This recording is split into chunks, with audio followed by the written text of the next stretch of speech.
Looking at our world from a theological perspective. This is the Theology Central Podcast, making theology central. Good afternoon, everyone. It is Friday, July the 22nd, 2022. It is currently 1:36 p.m. Central Time, and I'm coming to you live from Abilene, Texas, where I'm slapping myself a couple of times.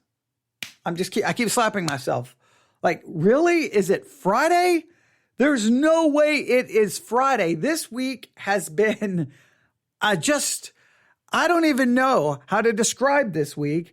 But it's Friday. I can't believe it's kind of reached an end, and I feel like there is so much we haven't done. If you would have asked me, starting probably last Friday, how I was envisioning this week to go, I would have laid out my master plan. I had so many things we were going to do, so many live broadcasts. I had so many ideas, and now here we are Friday, and I don't think one thing went as planned. Not one thing went as planned. But I will say this, that in the midst of all of the craziness, we were able to get a few things done. I was able to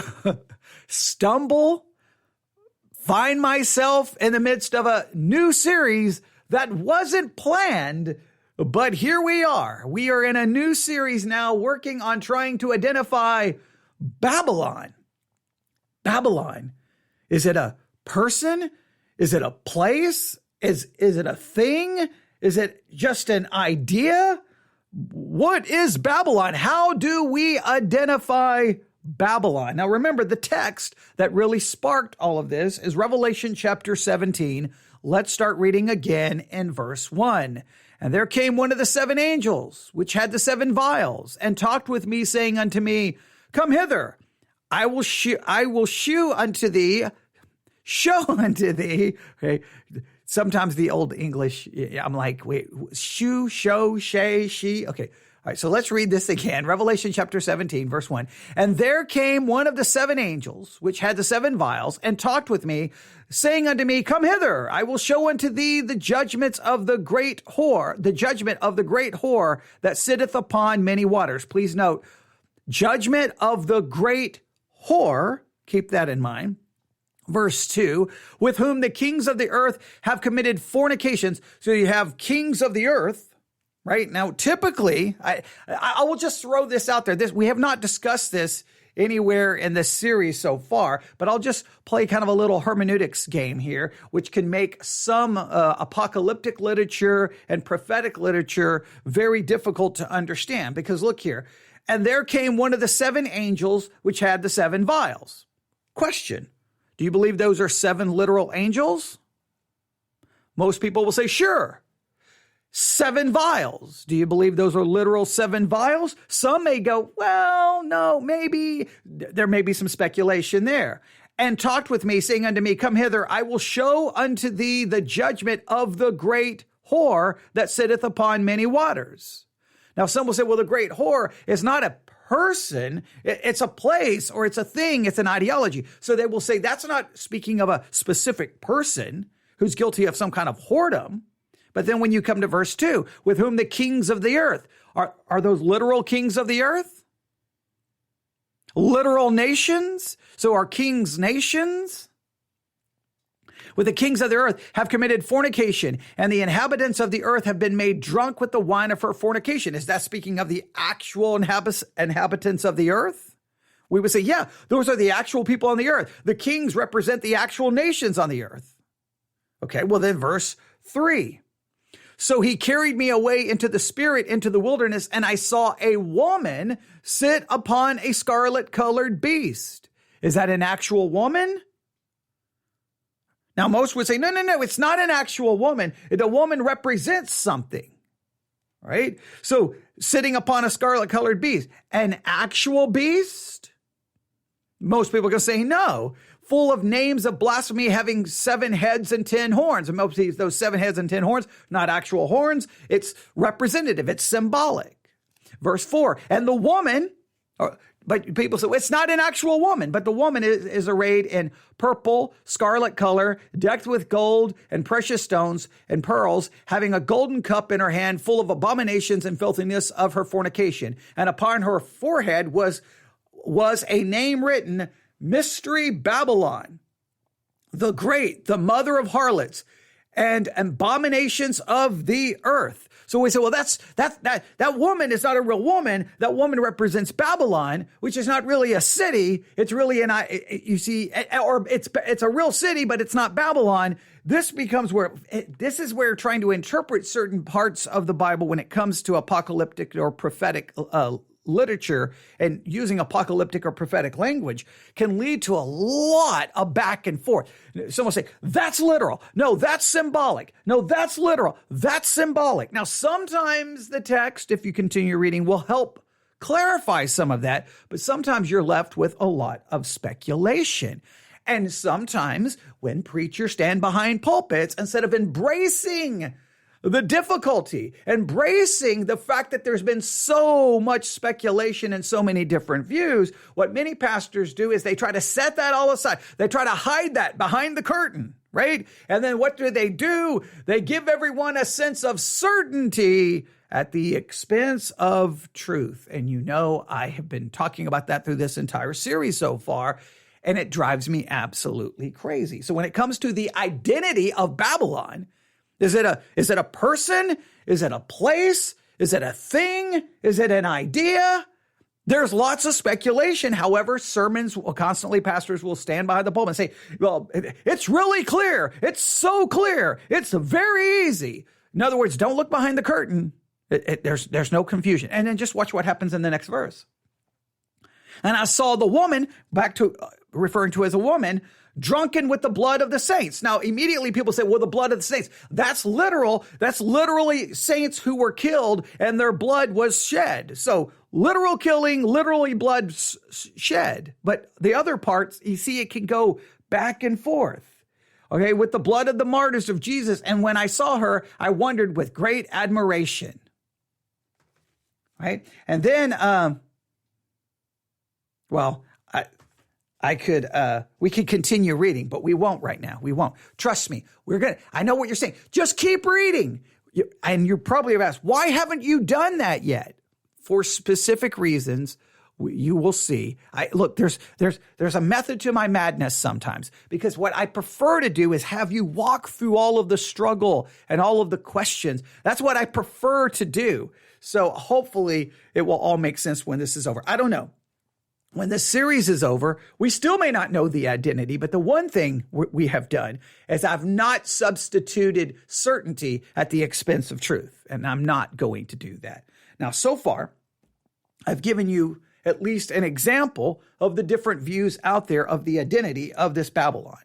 View number one, Babylon here, it's not a person, it's not a place, it just represents I guess you could call it a place. I guess theoretically you could. It's the apostate church. It's apostate Christendom, when that really wouldn't be a place. If it's an actual church, it would be a place. It's just Christianity at large, the apostate form of Christianity. So it's not really a woman. It's not really a place. It's just the symbolic of the apostate church of apostate Christianity. Right? That was view number one. View number two, it's a city, but it's not Babylon. It's Rome. So they use Babylon as code for Rome. And we've talked about all of these. Then view number three was one that was kind of facetious, because once you start saying it's a city, that it's not Babylon, but Babylon is a code for another city, well, then you can start throwing any city in there that could possibly work. And so someone threw out the idea, it's Dallas, Texas. And then they went and tried to show how you can make Dallas, Texas fit if you try hard enough. All right. Then another view is it's Jerusalem. It's Jerusalem. And which then that requires a preterist view. So then you have to have an early dating for the book of Revelation. We've covered all of this. Or it's Babylon on the Euphrates River. It's the actual city and nation of Babylon, just symbolized as a woman. right? Or is it a woman? Okay, I guess we could even throw in that view. There's so many different views. So we have been looking at all of this. In the midst of doing that, in fact, the entire reason this series even began is because I stumbled upon an episode from Real Life with Jack Hibbs, who's a pastor at a Calvary Chapel church, and his program is called Real Life with Jack Hibbs. They have their own app. And so I started listening and going, well, wait a minute. According to him, Revelation 17 and 18, the identity of Babylon is so clear. It's so clear. So we started reviewing, critiquing, and analyzing some of these programs that he's airing on his podcast and on radio. We've made it to the third episode, and so far, he's not given us anything close to an actual explanation of who Babylon is. He has been down so many just different roads. Not only has he done that, he basically has put forth this idea that there are certain mythologies that are actually history. It was really bizarre because he started finally talking about Babylon after he was talking about so many other things. And then he talked about Nimrod, and then he started talking about Nimrod's wife. And I have her name right here. And it was bizarre because when he started talking about her, you're like, wait, what's going on? Semiramis is her name. And the problem is she's never mentioned in the Bible anywhere. Not only that, there's all kinds of different ideas and theories and opinions and claims about Semiramis. And there's nothing we can actually trust. There's nothing we can actually be dogmatic about. But he brings her into this entire discussion, throws out a lot of mythologies, almost acting like they're historically accurate with no justification for how he's drawing that conclusion, completely ignores the fact that there's so many disputes and different claims about her, and he completely leaves out the fact she's never mentioned in the Bible. Why we're trying to identify Babylon, and next thing you know, he's with Semiramis and talking about her, and you're like, what is going on? Really what he was doing, from my estimation, is he took the book written, it was a book, I think 1853, I don't have the date in front of me, called Two Babylons, and he basically was using that book as his authoritative history of supposedly Semiramis. But it's been bizarre. Now, some people could ask, well, then why are you continuing? Like, if he's not really helping, why are you continuing? Are you out of your mind? How can we stop now, right? How can we stop now? I mean, are we committed to this? I mean, sometimes once you commit, you're committed. There's no turning back. There's no getting out of this now. So we have to at least, we're going to review. I don't know when we're going to stop. We're just going to go a couple of more episodes until we feel like, okay, we've exhausted everything he can possibly say. We're hoping, the reason we're doing this is, one, I just want to show you this bizarre way he's really trying to preach Revelation 17. It's definitely a bizarre example and exercise in hermeneutics. Okay, but we're definitely in. Someone just said we're 100% committed. We definitely are, and it is definitely. There's a part of me that wants to just stop, but there's another part that says, you know what? This is a great example of just what so many people. I don't know. They think this is actual studying of Revelation 17 when it isn't. I don't know what it is. So what we're doing is I've been removing all of the intros, and I'm not playing the outros. We did that for part one, and I'm just kind of shortening it down to just whatever they have for us, and we're going to look at it. Now, some of these are frustrating because in the episode he reviews, so basically it's a replay of what he already said in the previous episode, but that just helps keep some kind of continuity and keeping everything going together. Once again, I would remind you, this comes from Real Life with Jack Hibbs. I would challenge you to go to your app store, Apple or Google Play, look for Real Life with Jack Hibbs, download the app. Look, there's plenty here that we've disagreed with.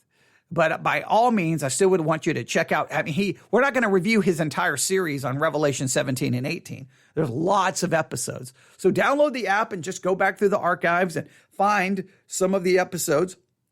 I guess he's done an entire series on the book of Revelation. You can go back. I don't know how far the archives go back, and just listen to some. You may not always agree. You may disagree, but hearing the different perspectives. We're trying to say, hey, you say that it's easy. You've made the claim that the identity of Babylon is no mystery. It's no problem. It's simple. Okay, you've yet to give us the simple answer, but we want your answer because we really want to consider it and we want to add it to our list of possible ways to identify Babylon and Revelation 17 and 18. And one of the reasons we want to gather as many possible ideas is because I want to demonstrate to my listeners, next time you're in church and someone's like, hey, here's the identity of Babylon, and they give you certainty, you know that they're giving you certainty at the expense of truth. And I don't say that to be mean, but you need to realize when that's happening to you. Because the reality is, hey, guys, we're getting ready to go to Revelation 17. I don't have a clue. No one has a clue. We've got all kinds of different views. It's very convoluted at best trying to work through all the views, but we're just going to work through it together. When we're done, we may not be able to be dogmatic, but at least you will know all the difficulties that this passage has caused over 2,000 years of church history. That, to me, is far better than saying, hey, there's a lot of views out there, and here's 1, 2, 3, 4. None of them really work. Here's the one that works. It's really quite simple. Yeah, that's so misleading, and that doesn't help your people, because when your people hear the other views, they find themselves being tossed to and fro. And I always say to my congregation, guess what, guys? You're going to be tossed to and fro right here, sitting in the pew. I'm going to be the one who tosses you to and fro with every wind of doctrine so that you are familiar with it. Then I can give you something that we can hopefully hold on to. That's the way I think it should work. The church is there to equip, to protect people from that. So I don't know. That's my philosophy. You may have a different one, and that's okay. You have every right to be wrong. I'm just joking. All right. Are you ready? Here we go. I went a little long in the intro because this one's relatively short. It's probably about 20 minutes, if that, maybe 19 minutes. There's not going to be a lot here, so I'm not looking that we're going to have stumble upon any great revelation right here, but we're committed. So here we go. Jack Hibbs, program Real Life. According to him, he's already identified Babylon. He just won't give us the answer yet. So at some point, maybe he will. Semiramis gave birth to a son. You want to hear how she gave birth or how it came about that she became pregnant? It says that Semiramis had become pregnant by a beam of light that descended from heaven. And thus Tammuz was born and grew into the spirit of his father Nimrod, for he loved to hunt. And his mother Semiramis cared for him greatly. And as his father was a hunter and very talented at hunting, Tammuz was a hunter as well. And he became a great hunter. So during the time of his young manhood, it says that he was brutally killed on one of his hunting expeditions by a wild boar. His mother, Semiramis, was so grieved at the death of her only son that she prayed to the gods of the underworld, according to ancient history. And she prayed and... Please note, according to ancient history, not ancient mythology. He's teaching this as if it actually happened. And let me just remind you, the whole thing with Semiramis, if you've ever been in a university with an atheistic professor who really is a hostile to Christianity, many cases, and not just atheistic professors, just atheists and agnostics online or anywhere else, many times they make this claim that the account, the mythology of Semiramis and her son having this, basically conceiving a son in some supernatural way. He is born, he dies, and then he is resurrected. The claim is often made Christianity just stole that story. That Christianity is not unique. It just stole the story of Semiramis, her son, his death, his resurrection, and that all Christianity is ancient paganism, ancient mythology, just brought into the Jewish world and created their own mythology. That's what the claim is. So if you're teaching that this actually happened, well, then you're really giving I don't know why you would want to teach that this actually happened. I guess his argument is this actually happened, and it was a demonic counterfeit of what was to come. So the demons gave the counterfeit before the original even happened. I guess, I don't know, but it's just funny. He keeps saying ancient history. Why wouldn't you say this is what happened in ancient mythology? Now, I don't know. And not only that, all of these accounts, there's so many different accounts on exactly what happened. And like he gave the story of Nimrod supposedly shooting an arrow into the heavens so that he could shoot God and bring him down. Well, there's different accounts on even how that happened, if that happened. He gives you like, here's the way it is. This is what happened. And in many cases, he's not even giving us sources for where he's gathered his information or anything. It's really, to be honest with you, it's really perplexing. And not only that, what does any of this have to do with identifying Babylon, unless he's going to say that Babylon in Revelation 17 is the return of Semiramis, that it's going to be that she is the original and the Babylon in Revelation 17 is simply the copy. Then that you would think that in Revelation 17 it would be an actual woman, right? Semiramis, a woman that many refer to as Nimrod's wife, and I think mainly Eusebius is where we really start deriving that idea from. Okay, let's continue. And lamented for 40 days. So great was the lamentation of Semiramis that her lamentation by the Babylonians was called, or later became called, Lent. The lamentation. So great were her prayers, so fervent was her intercession for her son, that the gods of the underworld released Tammuz, and he was risen from the dead. At such an event, the world at that time then began to declare to her to be the priestess of heaven and hell. Did he just infer, because I missed this last time, that the origins of Lent is the lamentations of Semiramis? This is coming to, look, there's no question now. He's taking this directly from the book Two Babylons. There is no question about it. That's where that comes from. That is where that comes from. Because again, I was introduced to the Two Babylons book in my first Bible Institute in Papillion, Nebraska. We went to Divine Truth. And if I remember correctly, I think it's really, I know you're going to think I'm making this up, but this is really what happened. Divine Truth carries a lot of books that, quote unquote, were, how could you say this, was anti-Catholic, was very hostile to Catholicism, but they did not want those books out on the shelf, which would offend Catholics and they would lose their business. So they kept the quote unquote anti-Catholic books under the counter. I know you think I'm joking, but it's true. And so I remember going, yeah, we're looking for Two Babylons. I'm like, okay, 1 second. And they pull it out from under the counter and hand it to us, almost like we were like buying pornography or something, like keep this on, we're going to put it in a brown paper bag. Just, don't let anyone know you got it here. It was really bizarre. I understand from a business perspective, but I hate that mindset. Like in the bookstore, put whatever.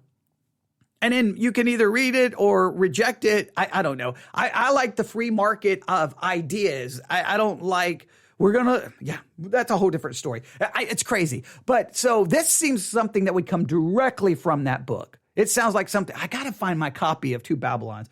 I may have to just purchase another one for my Kindle. And I'm going to go back, because if it's from Two Babylons, it's easy for him to say, I'm quoting from the book Two Babylons, written in 1853, and then anyone can look up the possible criticisms and critiques of said book, because many of them were written, especially in the 1990s. There was a lot of things discussed about the book. So I would love, we'll have to challenge that. Okay. So this may end up in a different podcast episode. What we need to do is look for scholarly critique of the claim that the origins of Lent was not Jesus in the wilderness in the desert for 40 days and 40 nights fasting and his temptation. That's not the origin of Lent. The origin of Lent is actually Semiramis and her lamentations. Lent is actually taken from mythology. I guess he's speaking of it as history versus no, Lent was derived from what Jesus did that's recorded in the Bible. You're telling me that the early Christians were like, okay, we're going to have this season called Lent. Now listen, we're going to here's the theory. All right, everybody ready? We're going to tell everyone that it comes from Jesus and what he did in the desert, in the wilderness, and his temptation. We're going to tell everyone that's the basis of it.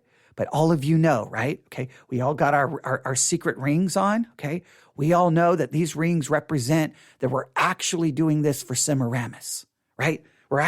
Everybody got this? Okay, it's a conspiracy. Shh, keep it on the down low. Shh, we're actually doing it for Semiramis. Okay, you got it? All right, shh, don't let anyone know. And then all of a sudden in 1800s, boom, someone figured it out. No, it has nothing to do with you. And they're like, oh man, who told, who spoke? It was supposed to be a secret. I know I'm being a little facetious, but I mean, come on. Like if you're going to make a claim like that, you gotta park the car there and I cannot believe I missed that. How did we miss that? Okay, I say we, I'm blaming you, okay, because you didn't email me. You should have immediately emailed me going, wait, did you hear what he said at that 17-minute mark? You completely blew past that. What were you doing? Okay, I don't know what I was doing. Okay, obviously I was delirious, okay, but I don't know how I missed that. Now I'm really bothered. Wait, okay, I want to just grab the iPad right now and start looking this up. I can't. I'm going to do a quick Google search. Okay. I'm going, man, I've got to look this up. Okay. Is the origin of Lent traced to I got to make sure I remember how to spell her name. All right, hang on. Semiramis. Hang on. I'm going to do this. I'm trying to do it with one hand. All right, you see here. So immediately you find some sites that immediately go to this concept. All right. You're going to find some very questionable sites. I guarantee you. Okay.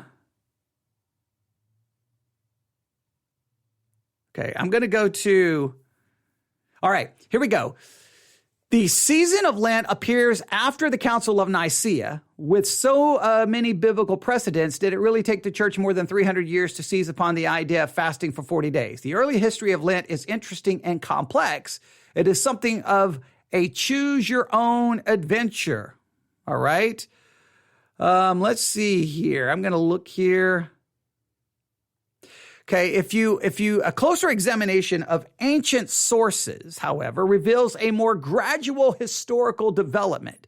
While fasting before Easter seems to have been ancient and widespread, the lengths of that fast varied significantly from place to place and across generations. All right. In the latter half of the 2nd century, for instance, Irenaeus of Lyons and Tertullian tells us that preparatory fast lasted 1 or 2 days or 40 hours, commemorating what was to believe the exact duration of Christ's time in the tomb. But by the mid-3rd century, okay, they start going through all the different times. Most of this was just they were dealing with just fasting, times of fasting. So there were different times of fasting, and then they lengthened the times of fasting for specific periods of time. And there was a development that occurred throughout church history.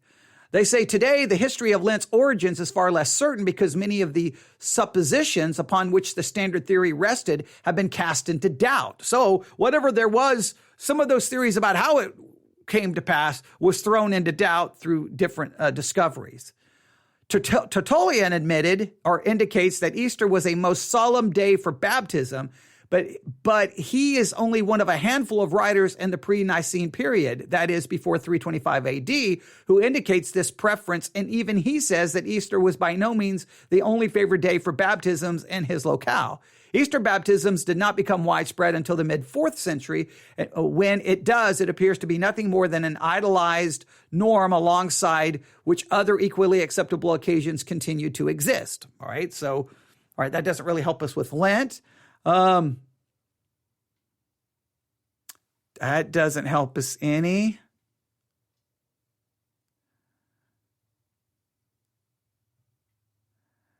Okay. It doesn't see that I'm going to look here if they give us a conclusion. This is a long scholarly work published at Baylor.edu. Okay. This is, let me see, okay, here we go. This is, at this point, the early history of Lent becomes something of a choose-your-own adventure. The current state of research points to 3 possible conclusions because the evidence is slim and admitting of any number of plausible interpretations. All right? One position has been to view Lent as a phenomenon completely new and unique that simply appears after the Council of Nicaea. In this view, any attempt to hazard connections or lines of evolution from pre-Nicene fasting practices is too speculative to be of any value. Another rather opposite position has been to accept the alleged Egyptian post-theophany fast to identify as the dominant antecedent to Lent, and that Lent's rapid dissemination throughout the Christian world is best explained in relation to the program of liturgical and theological alignment begun at Nicaea.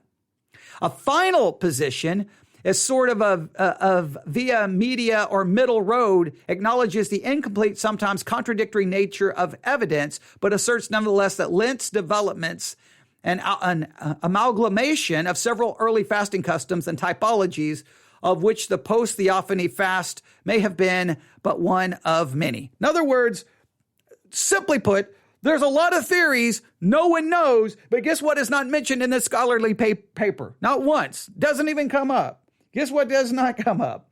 That Semiramis and her Lamentations is how we got Lent. It's not there. However, what's interesting, there are some websites that seem to go in this direction. I'm going to save that paper. There are some other websites. I know you're like, whoa, I get to listen to you try to do research live on the air. Okay. Let's see here. If you go to a website called Fulcrum, your scriptural pivot point. Don't know anything about this. The original meaning of Lent, the origins and meaning of Lent. All right. Yes, they go with Tammuz. They go with Semiramis. They go back to Genesis 10. Semiramis. I don't know why I get her name wrong. Okay.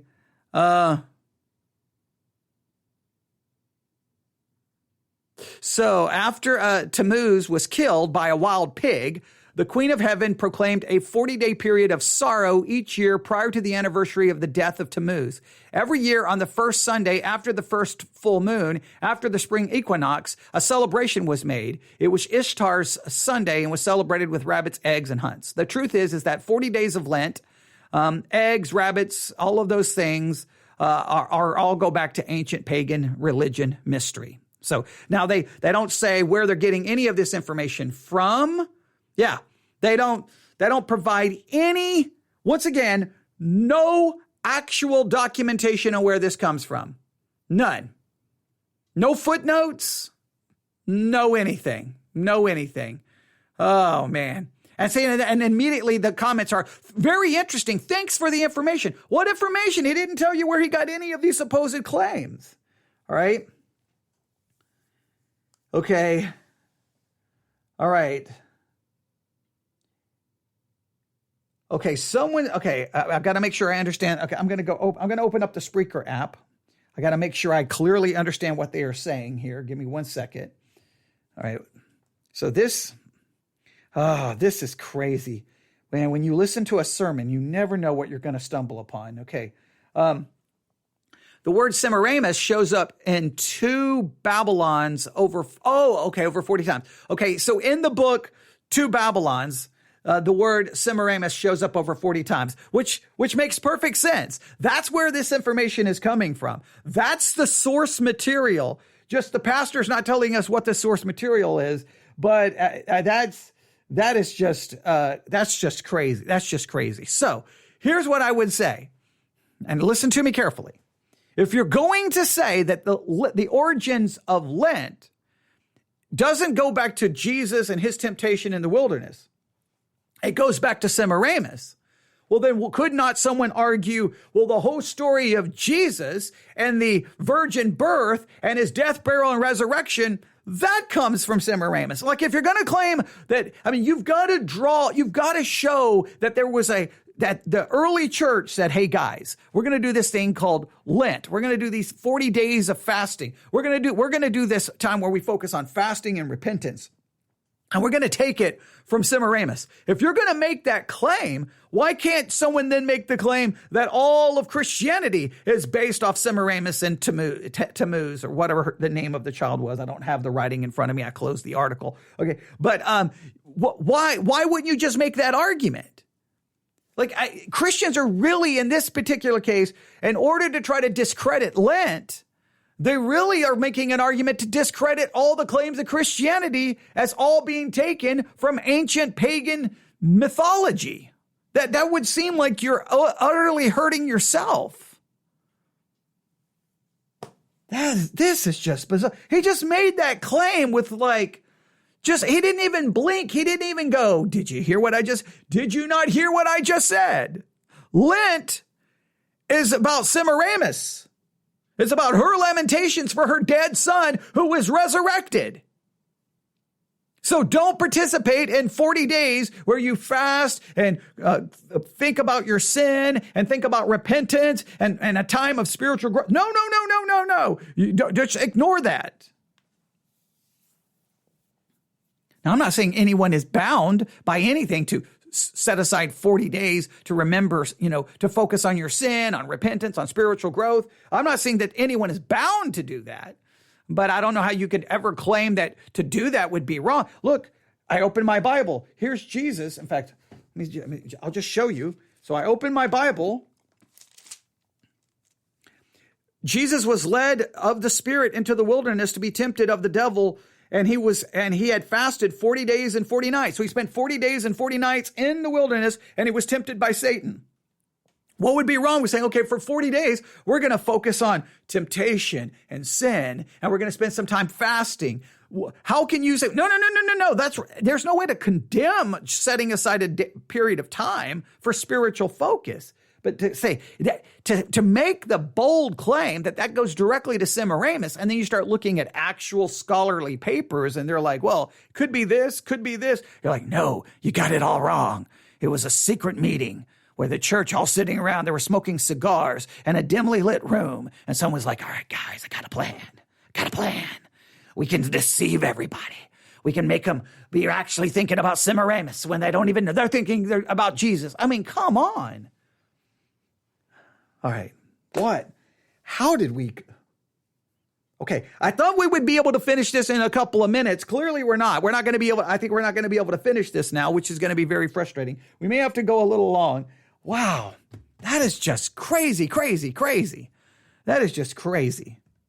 I still believe that the 2 Babylons is the source for all of this. I believe that book is the source for all of this. I really do. Maybe we go back to maybe some writings from Eusebius, but You put it this way. This is coming from, well, you'd have to go to, this is what we'd have to do. We'd have to find the section in 2 Babylons that seem to indicate the source for these claims, and then determine what sources he's getting his information from, because 2 Babylons would be a secondary source, right? So then we would have to then trace back to the primary source and then figure out what the primary source. You know what I bet you in some cases, 2 Babylons is referencing other secondary sources, which makes 2 Babylon like a third-hand source, fourth-hand source. It would probably take us a while to get back to any original source material to determine the historical claims about Semiramis and all of these things. Wow, this is crazy. All right, let's continue. I apologize for that massive detour, but I could not pass that up. I can't. I'm so sorry for missing it the first time. I am so sorry I missed that the first time. That was my fault. Wow.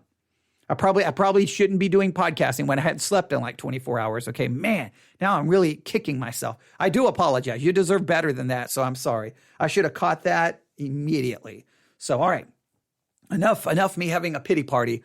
Let's see how far we can go. We're already at 40 minutes. Wow. All right, if you have any questions about any of that, please email me, newsif@yahoo.com, because I'll do whatever we need to do to try to get to the bottom of some of this. All right. I'm going to have to hire I've tried to hire a graphics team, a YouTube manager. Now I need to hire a research staff. Okay. So that I can just say at any time, I can just pick up the phone and call them. You know, you have, you may be aware of this. Many of the famous pastors, their sermons are put together by a research site. You pay a subscription. I think it's like, I don't know, $50, $100, whatever it is. And they basically help do all the research for your sermons, right? Mark Driscoll bragged about using it. I would have to find, I did some podcast episodes about it. It's bizarre. You just pay them and you're like, okay, hey, I need some help. Look this up. Figure this out, and they'll do. And in many cases, they'll put together let's say you're going to do a study on Romans. They'll put together the book introduction. They'll put together the outline for you. They basically help write your sermons. I think J.D. Greer from the Southern Baptist Convention also praised it. I'll have to remember the name of the company. I'd have to go back in our archives and try to find the podcast about it. But it was crazy. Like, you just pay them basically to put your sermon together. I'm like, wow, man, I could probably preach a whole lot better if I was paying people to put my sermons together. But doesn't that destroy the fun of preaching? That you're just basically a speech. You're just giving a speech. I like the stumbling and trying to figure it all out. And maybe sometimes I say things right. Maybe sometimes I say things wrong. And I don't know. Okay, but all right, here we go. All right, here we go. I don't even know what to say. I'm literally just kind of like speechless at this moment. All right, here we go. She, by her prayer, brought Tammuz back from the dead, out of hell, and back into life. You say, Jack, I read that in Greek mythology. You'll read a lot of things in Greek mythology that are tied to ancient history or ancient demonic or biblical event. For example, in Greek history. See? Mythology, but he's making an argument that it's history, but he puts the claim there, it's demonic. So he's claiming this actually occurred. Well, on what basis is he saying it actually occurred? This is so baffling to me. And remember, he's doing all of this supposedly to identify who Babylon is in Revelation 17. Okay, I got to stop interrupting. Here we go. In mythological history, there are things about a worldwide flood. Well, let me ask you, do you believe in a worldwide flood because of mythology, or do you believe in a worldwide flood because of the Bible? It's the Bible. It's just part of Satan's plan and the way that man goes in spinning things. I don't understand his, I know what you're saying. You said you weren't going to interrupt, but I don't understand his argument from just a logical perspective. Semiramis is not mentioned in the Bible. Semiramis is not mentioned being a son being put in her by a beam of light, and that she prayed for her son and he was resurrected. None of that is in the Bible. So you just used it.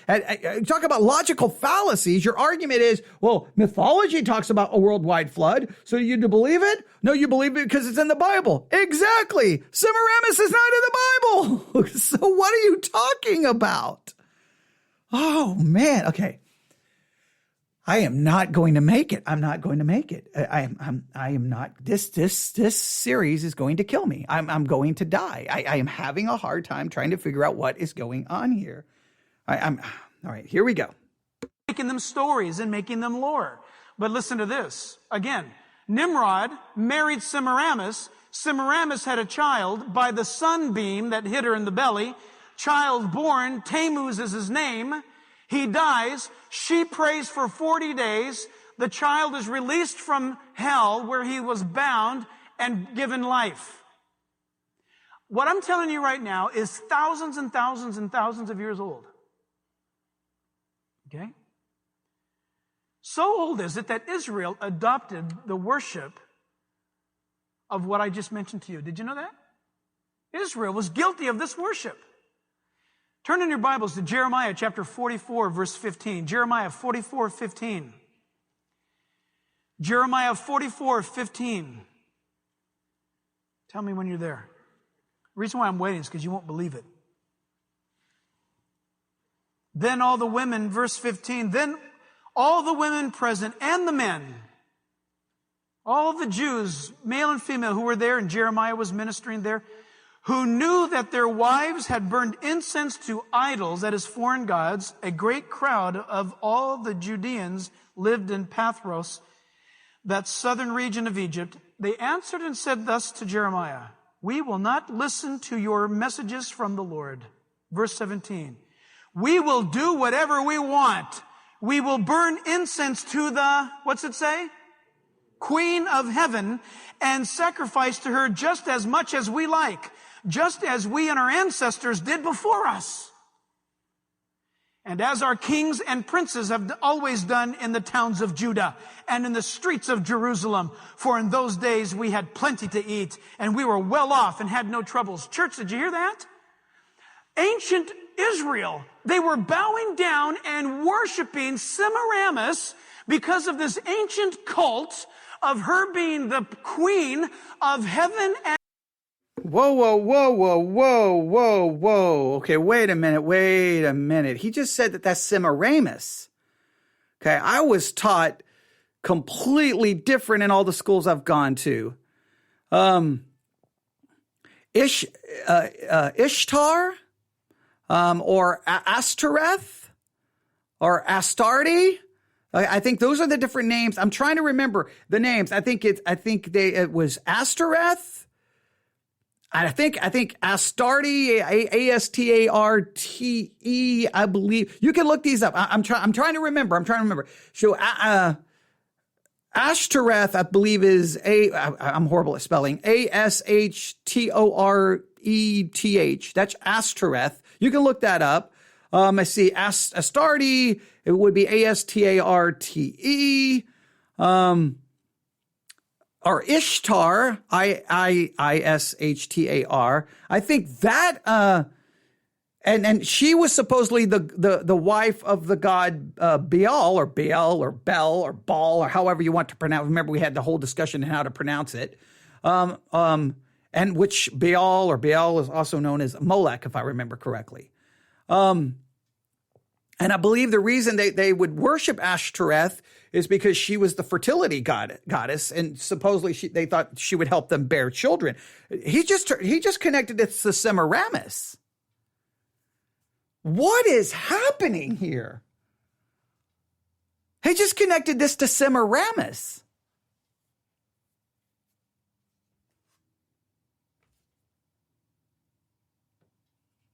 All right, I'm looking something up right now. I apologize. I'm looking something up. Okay, so, all right. Here's what I found. See if I'm right. The phrase Queen of Heaven appears in two passages of the Bible, both in the book of Jeremiah. The first passage deals with the things the Israelites were doing that provoked the Lord to anger. Entire families were involved in idolatry. The children gathered wood and the men used it to build altars to worship false gods. The women were engaged in kneading dough and baking cakes of bread for the Queen of Heaven. Jeremiah 7:18. This title refers to Ishtar, an Assyrian and Babylonian goddess, also called Ashtoreth and Astarte by various groups. Okay, so those are all the names I thought. Okay, I thought I had all the names right. Right? She was thought to be the wife of the false god Baal. Okay, I was right about that. The motivation of women to worship Ashtaroth stemmed from her reputation as a fertility goddess, and as the bearing of children was greatly despised among women of Okay, wait a minute. Make sure maybe I got this wrong. The motivation of women to worship Ashtoreth stemmed from her reputation as fertility goddess, and as the bearing of children was greatly desired, among women of that era, Worship of this Queen of Heaven was rampant among pagan civilizations. Sadly, it became popular among the Israelites as well. They don't have anything about Semiramis, nothing about Nimrod's wife. What is happening? The second passage, let's see, maybe they're gonna change this here. The second passage refers to the Queen of Heaven as Jeremiah 44, where Jeremiah has given the people the word of the Lord, which God has spoken to him. He reminds the people that their disobedience and idolatry has caused the Lord to be angry with them and to punish them with calamity. Jeremiah warns them that greater punishment awaits if they do not repent. They reply that they have no intentions of giving up their worship of idols, promising to continue pouring out drink offerings to the Queen of Heaven, Ashtoreth, and even going so far as to credit her with peace and prosperity they once enjoyed because of God's grace and mercy. All right, so there's Ashtoreth again. Where did they get Semiramis? I am so baffled here. I'm going to save this. And all of these just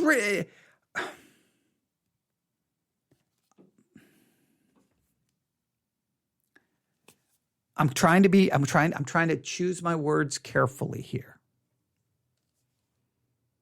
When you cannot walk into a church and be given factual information and instead are given crazy theories with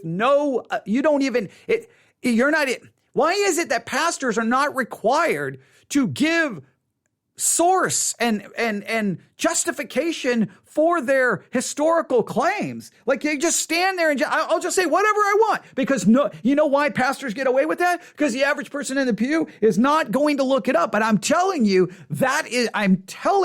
older pastors need to realize this. That is changing. You're behind that pulpit making claims. There are people, I guarantee you, pulling out their phones and looking it up with a Google search, just like I did, and it only took minutes to call into question what's being said. Now, I don't think anyone who looks it up, I wish people would not do that. Now, here's what I would just say this. If your pastor makes some claim, don't just grab your phone and start looking up. Listen to the sermon respectfully. Just write in your notes, look up, look this up. Look this up. Just put, look this up. Or you can come up with a symbol, right? You can just write a little symbol next to this. And then when you get home, you'll look it up. If there's a problem, you don't tell anyone else. I wouldn't even tell anyone in your family. You just make a phone call. Hopefully you have a church where you can talk to your pastor, and you call and you say, hey, I got a few questions here. I'm a little confused. If you listen to my sermon on Romans 10, on Sunday, you'll notice something happens. I was making some claim about Roman Catholicism. I think that a lot of people just think Roman Catholicism is Mary worship, liturgy, and incense.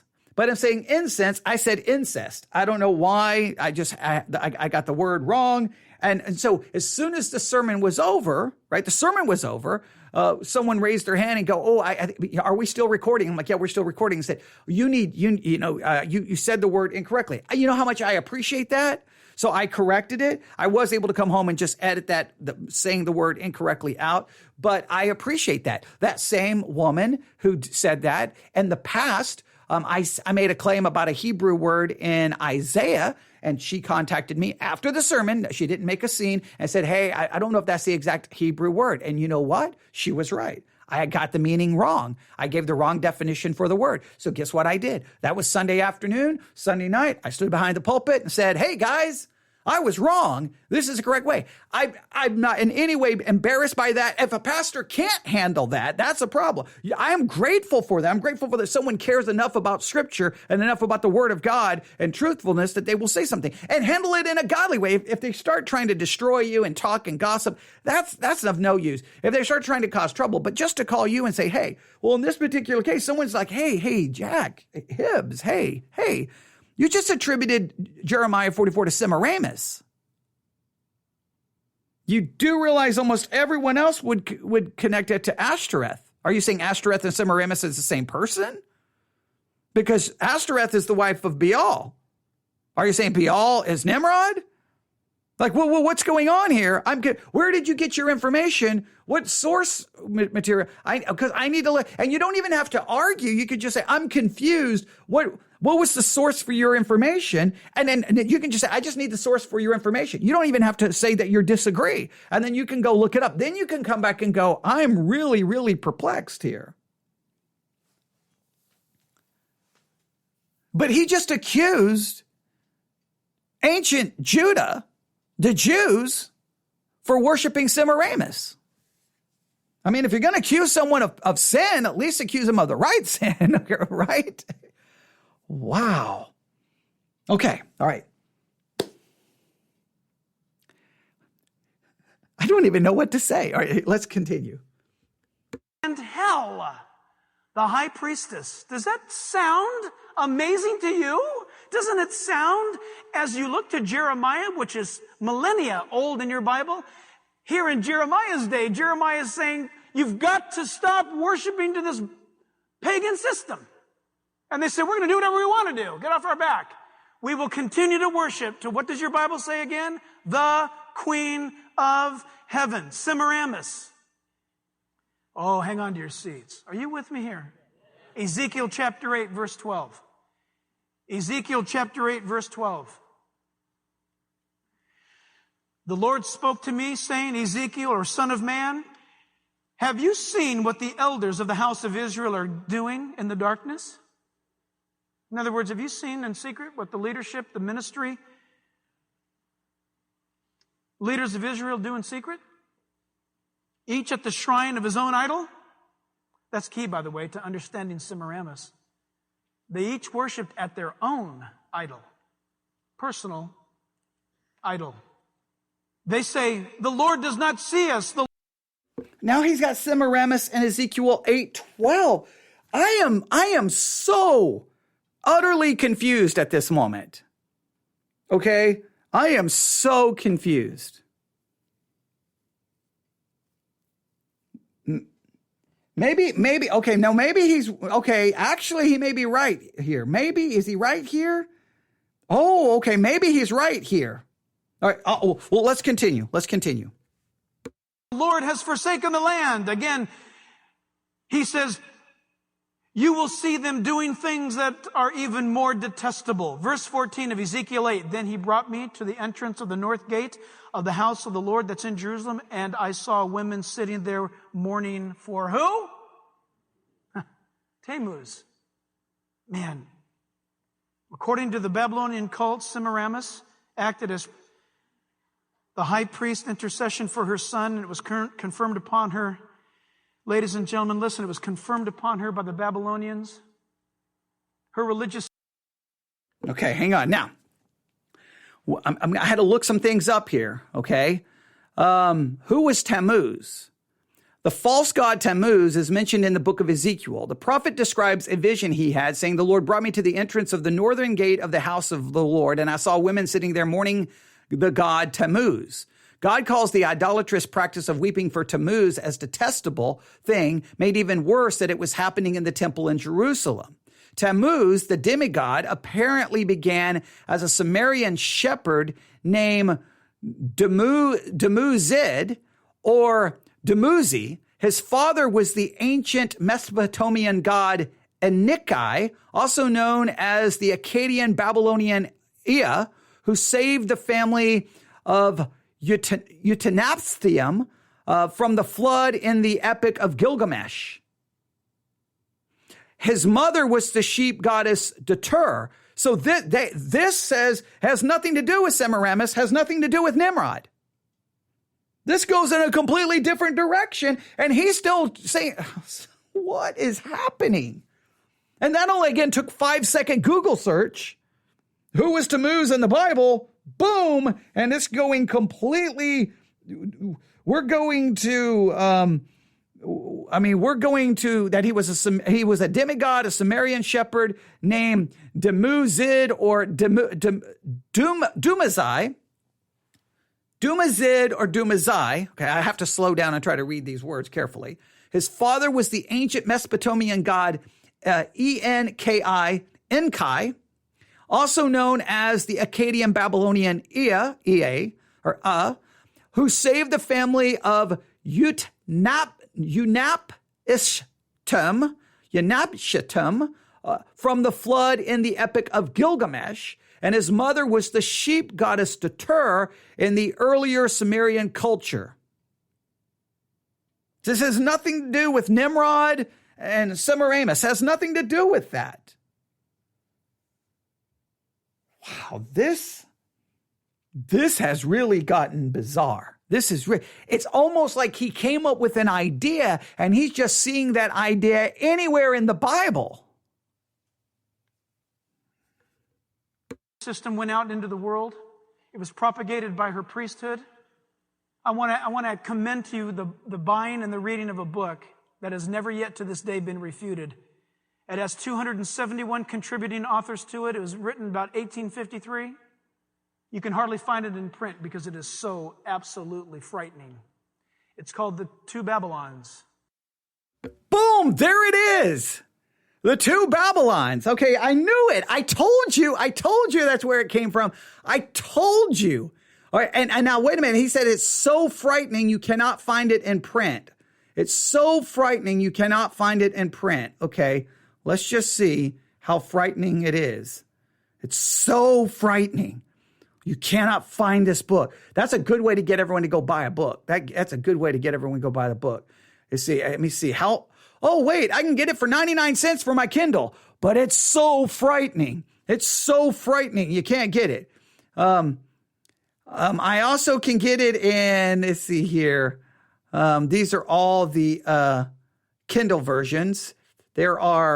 I can get it on paperback for $8.95. So that's just garbage that you can't find it anywhere because it's so frightening. That's a good way to get people to read, though. That's a good way to get people to read. If you need your kid to read a book, just say, you can't read that book. That book is forbidden. You can't read it. You just, no. You can't. Don't. I'm telling you, don't put that book down. And of course, then they'll read it all. Okay. But all right. So the book is easy to find. The book is easy to find. All right. He says it's never been refuted. He says it's never been refuted. Okay. Let's see here. I'm going to do something. Okay. I'm going to do something here. It says never been refuted. How accurate is the book The Two Babylons? Okay, here. We'll just see what I can find really quick. All right.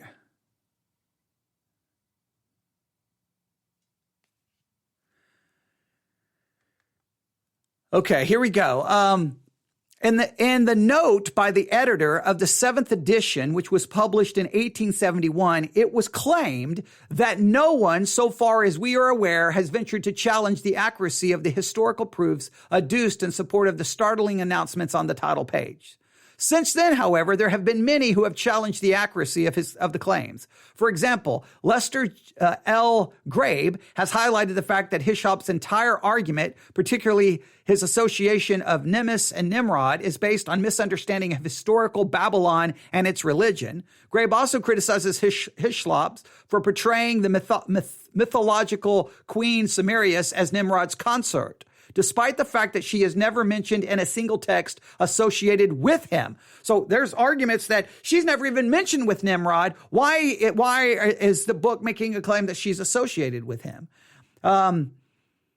and for portraying her as the mother of harlots, even though this is not how she is depicted in any of the text where she is mentioned. She's never mentioned as the mother of harlots anywhere. So you have to make the jump that when the mother of harlots is mentioned in the Bible, that is referring to Semiramis, even though there's no historical or textual evidence to support such claims. In 2011, a critical edition was published. Although Hislop's works is extensively footnoted, some commentators, in particular Ralph Woodrow, have made the assertion that the documents contains numerous misconceptions, fabrications, logical fallacies, and unsubstantiated conspiracy theories and grave factual errors. Okay. So in other words, there are plenty of people have disputed it. And that's just a fast search to look for. So at least though, I do admire this. As much as I'm criticizing all of this, I do admire the fact that he's acknowledging where he got all of his information. His information is not primary source material. Now please, I want to make sure this is basic, logical research information. If you've ever gone to a university, you know this, right? If you're going to make a claim, right? You're going to make an assertion. Semiramis equals this. You got 10 claims about Semiramis, right? Okay. And you quote a book like the two Babylons. That's not sufficient because that is just a claim. That's a secondary claim. That's a claim being made by someone. You're basing your assertion on someone else's assertion. You've got to find and research to primary source material to justify your assertion. So in other words, you would have to look at the footnotes in two Babylons and go, okay, he's getting his information from this. Then you would have to go track down that source and go, wait a minute, is that someone else making an assertion? And then sometimes what you'll find is what they're quoting is a book that someone else made the claim. Then you got to go to that book and go, where did they get their information? You've got to work to go, where is the original information? Then you have to verify if the original information is accurate. This is just basic research. And if you don't do the research right and you turn in a research paper, you're going to get a bad grade. You're going to fail because they're like, all you did is make an assertion based on someone else's assertion and you quoted for evidence the assertion. You didn't quote any primary source information. Wow, it's so irritating, but it's so fun. Or we're going to try to at least get to maybe the 15-minute mark left and stop right there. All right, here we go. We only got like a minute left. The Two Babylons by Alexander Hislop. You read that book, you will not be able to stay awake at night because it is alive today. Hislop. I say Hislop. So Hislop. Okay, I'm probably saying it incorrectly, so I apologize. We'll go with Hislop. Hislop just is the way Hislop. Hislop. Okay, what? Hislop sounds, it's better. Okay, yeah. Just blame it on the fact that I was educated in Texas. Okay, here we go. It is here, and it's always been. And Alexander Hislop exposed it with 270 contributing authors.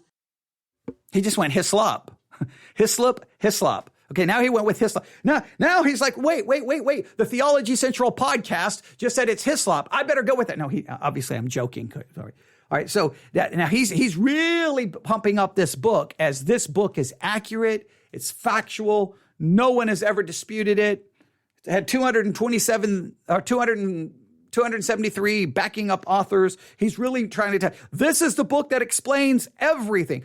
The only problem is Semiramis is not mentioned in the Bible, and I still have no clue how he's jumping from this to try to prove the identity of Babylon in Revelation 17. You think you would be using scripture in order to prove it, but I don't know. What do I know?